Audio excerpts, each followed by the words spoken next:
Recently, Turkey's foreign minister made a highly unusual request to New Delhi. He asked that India stop viewing its relationship with Turkey solely through the lens of Pakistan. This appeal is strange because for years, Ankara has proudly and loudly championed Pakistan's interests on the global stage, often in direct opposition to India. The tone shifted abruptly after Nikos Christodoulides, the president of Cyprus, arrived in India and received an exceptionally warm, high-profile diplomatic welcome. Following that visit, reports emerged that India is considering selling the BrahMos cruise missile, which is known as one of the fastest and most lethal anti-ship and land attack weapons in the world, directly to Cyprus. Look at the map of the eastern Mediterranean. Cyprus and Greece sit right against Turkey's southern and western borders, representing Ankara's most sensitive geographic vulnerabilities. By parking advanced Indian military hardware on that island, New Delhi places immediate, tangible military leverage right in Turkey's backyard. New Delhi has stopped playing defense in South Asia. By exploiting Ankara's distant geographic weak spot, India is actively forcing a geopolitical standoff on its own terms. To understand why India executed this move, we have to look at the playbook Turkish leadership has relied on for over a decade. Time and again, President Recep Tayyip Erdogan has stood before the United Nations General Assembly and specifically targeted India over the Kashmir issue, a stance almost entirely unique among major world leaders. This diplomatic friction is backed by hardware. Turkey is supplying combat drones to the Pakistani military, equipment that has been actively deployed against Indian interests. Turkey has escalated the threat matrix even further by successfully launching a homegrown, long-range ballistic missile. This new weapons system boasts a reported range of 6,000 kilometers, comfortably bringing major Indian population centers and military installations within its striking distance. For years, India chose to ignore these provocations. Their diplomatic strategy was to absorb the friction in order to preserve billions of dollars in bilateral trade, tourism, and cultural exchange.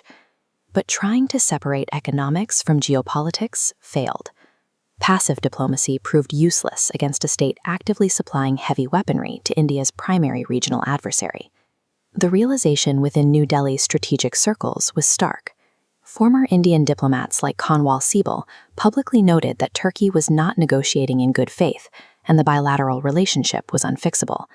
Ankara had abandoned standard statecraft. Instead, it was leveraging platforms like the Organization of Islamic Cooperation to build ideological, religious-based coalitions designed to isolate India. Recognizing that pacification was a dead end, India activated a strategy of proxy deterrence halfway across the world in the Mediterranean. By deepening ties with Greece and preparing to arm Cyprus with cruise missiles, India manufactures an immediate, severe military distraction directly on Turkey's borders. This pressure forces the Turkish military to lock its focus and resources onto defending its own vulnerable coastline, leaving far less bandwidth to meddle in South Asian affairs. The most efficient way to stop a rival from interfering in your neighborhood is to introduce an active, lethal threat into theirs. This localized proxy battle in the Mediterranean is actually the friction point of a much wider global realignment.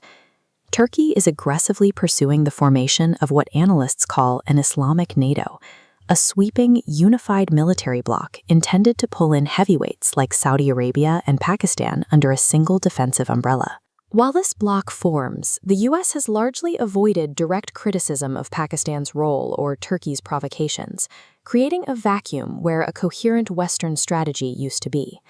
Without a sudden regime change in Ankara, the trajectory of India-Turkey relations is locked into a severe, unavoidable downward spiral. The immediate danger now is escalation. As India continues to arm Cyprus, Turkey is highly likely to retaliate with open accusations and aggressive countermeasures, setting off a rapid, multi-regional arms race. The tension in the Mediterranean creates a direct ripple effect for both European security and Asian trade routes, shifting how regional powers calculate their risks. Through all of this, New Delhi has discarded its historical hesitance. India is no longer a passive giant absorbing regional blows. It now actively deploys offensive proxy warfare across the globe to neutralize its adversaries. If you value clarity over chaos, explore more on Clear Lens X.